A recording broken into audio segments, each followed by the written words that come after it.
ധർമ്മ പ്രമാണം. தர்மபிரமாணத்துக்கு ஒருக்கா கூட ஸ்வாகதம். வாத்தியார் பெரிய பெரிய ஃப்ளாட்டில் இப்போ உள்ள செடி செட்டிகள் எல்லாம் வைக்கிறா. சாஸ்திரம் இது என்ன சொல்றது? இது வைக்கலாமா ஆத்துக்குள்ள? சார் நீங்க கேட்டதுல இப்போ இண்டிவிஜுவல் வீடு இருக்கு, ஃப்ளாட்டுகள் இருக்கு. முன்னாடியில இண்டிவிஜுவல் வீடுகளில் வாசலில் பார்த்தீங்கன்னா துளசி மாடம் இருக்கும்.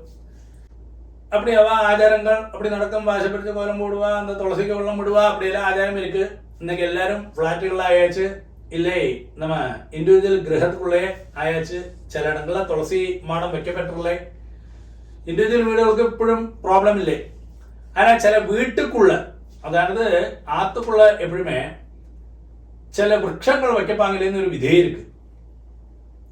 அதுல ஆத்துக்குள்ள வர சமயத்துல துளசி விடும், வில்வம் விடும், அந்த மாதிரி விரக்ஷങ്ങളൊന്നും നമ്മൾ ആത്തുക്കുള്ള ഒരു കാരണവശാലും വെക്കപ്പാങ്കിലെന്ന് അതോട് വിധി എപ്പോഴും.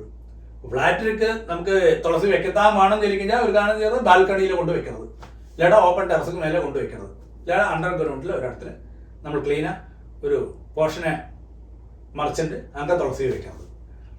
ഒരു കാരണവശാലും ആത്തുക്കുള്ള താമസിക്കുന്ന ഇടത്തിൽ നമ്മൾ തുളസിയോ ബില്ലുവോ വെക്കപ്പാങ്കിലേ അത് അതോട് ശരിയായ വിധിയും ശാസ്ത്രവും.